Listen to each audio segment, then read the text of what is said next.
Carson, come stand right here. Nah, make my intro less awkward. Does this need to be in front of here? Just hold this. Alright. I'm Jeff with Blue Ridge Fly Fishing. This is Carson, and we're going to go over 7-weight streamer rods in a capacity that you probably don't want to know. The reason that we chose 7 weights is because the most used fly rod, the one that's going to get you the most use for trout, and which is our primary fish that we go for, is going to be a 5-weight.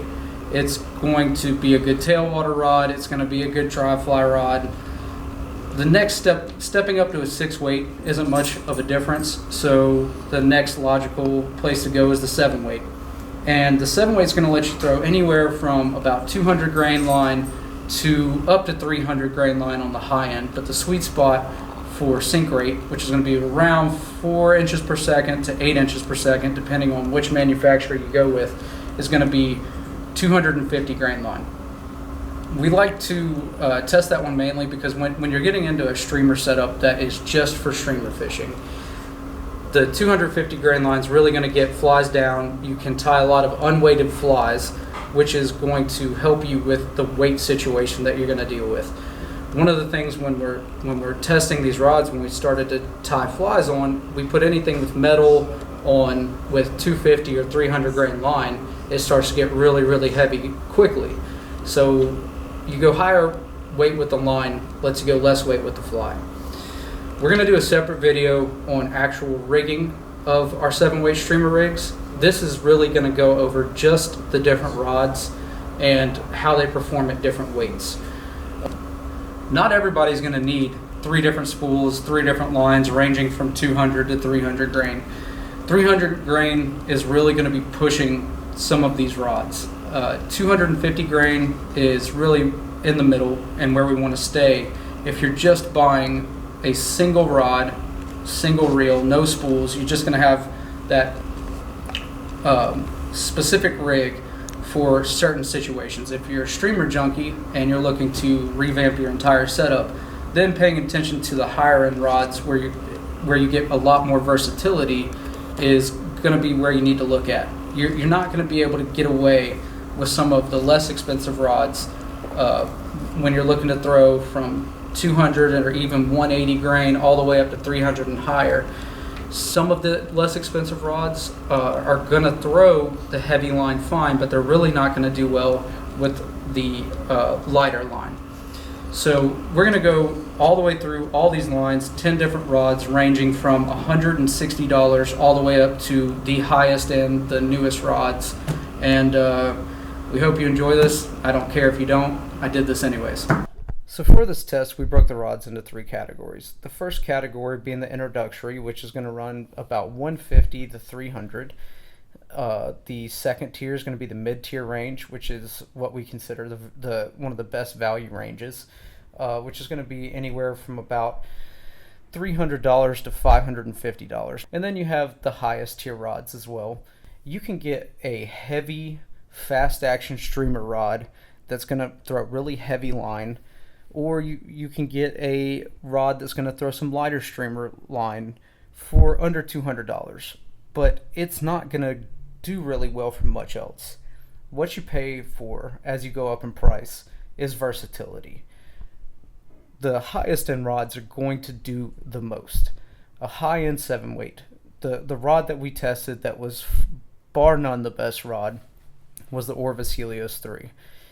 It did not matter if we threw floating line, if we threw small flies, big flies, the heaviest of lines, streamers, poppers, dry flies, it didn't matter. It kept its action.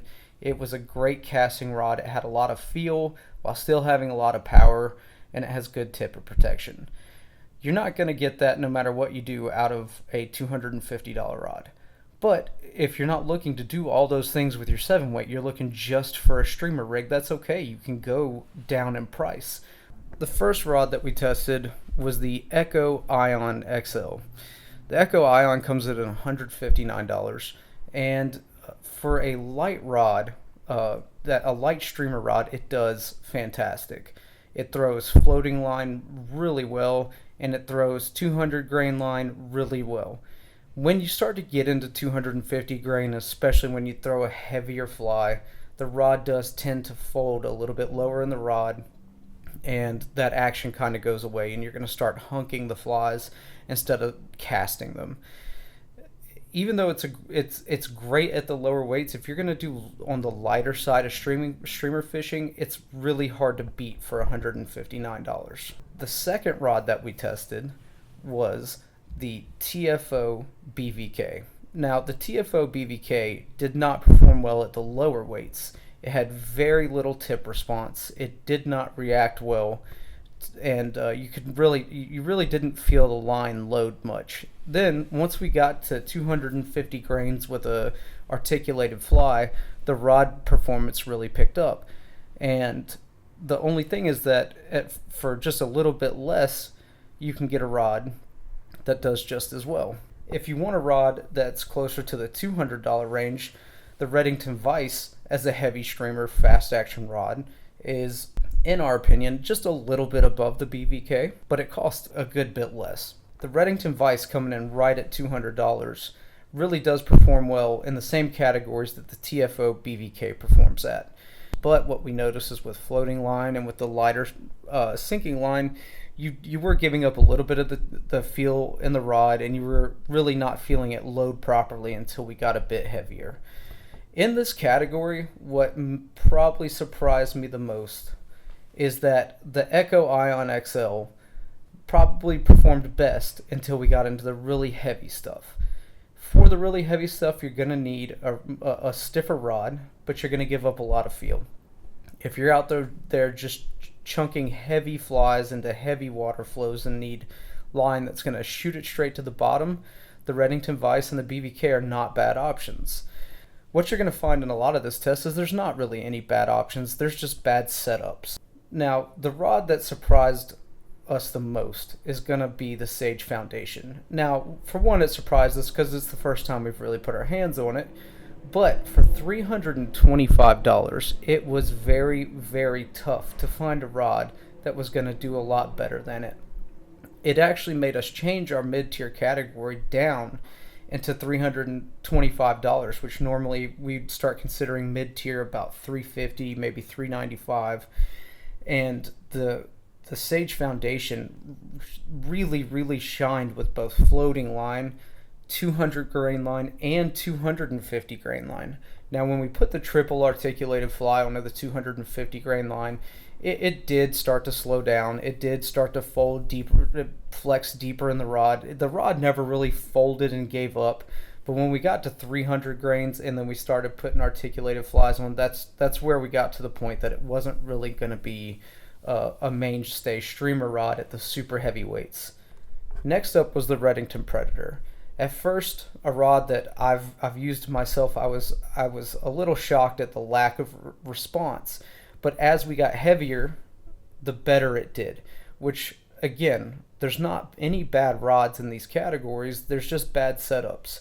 If you're going to be doing lighter streamer fishing and slower pieces of water and you don't throw a lot of really big flies, then the Predator's not going to be the rod for you. But if you do those things, then the Predator's going to be a great rod.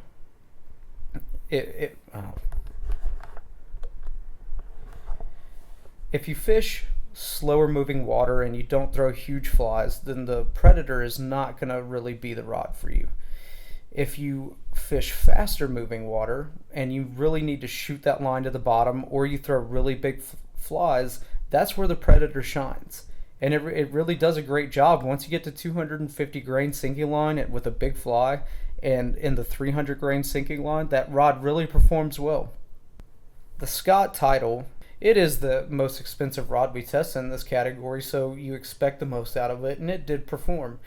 It did better at the higher weights, and once we got to 250 grains, the Sage Foundation probably did the best with the lighter weight stuff, but the Title could really hold itself in the higher weights.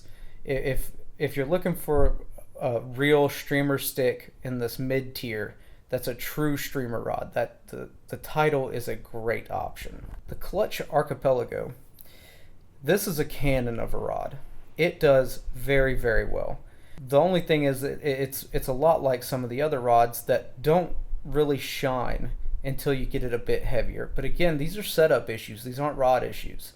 If you take the time to do your research, you come in and you get the right advice, you're going to set these rods up so that they shine the best. The Archipelago, just like some of the other rods, are going to need a bit more of an aggressive line on them, especially with the floating lines. They're going to need something like a Rio Outbound Short or a Scientific Angler Titan. It's going to need something with a more aggressive belly. This rod really has a lot of power, and it casted really well, and it casted well with the higher weights.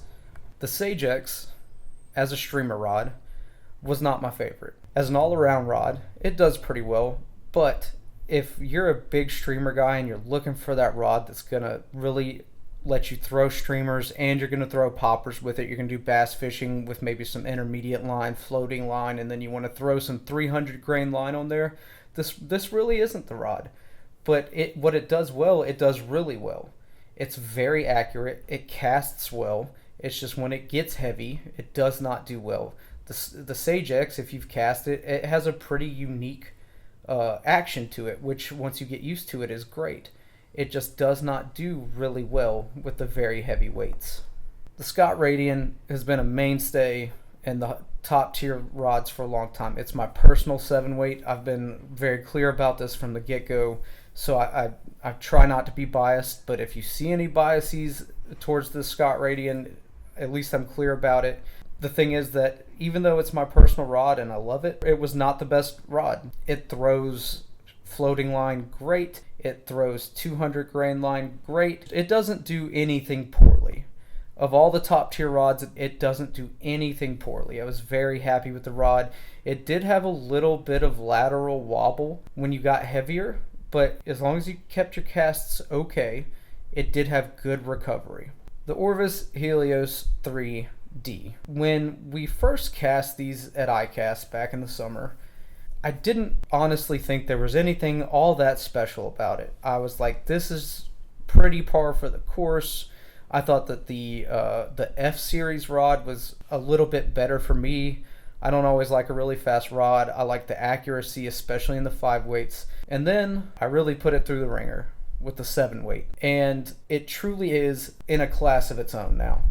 It is so much better than the other rods that we almost need a 4th tier for it. In the same price range as the rest of the high tier rods, but it is in a class of its own. There is not one single thing that we threw at this rod. Floating line, 200 grain, 250, 300, big flies, little flies, it did not matter. This rod casts everything well. And that's what we're talking about. We're talking about if you are going to pay for the high end, you pay for the high end for versatility.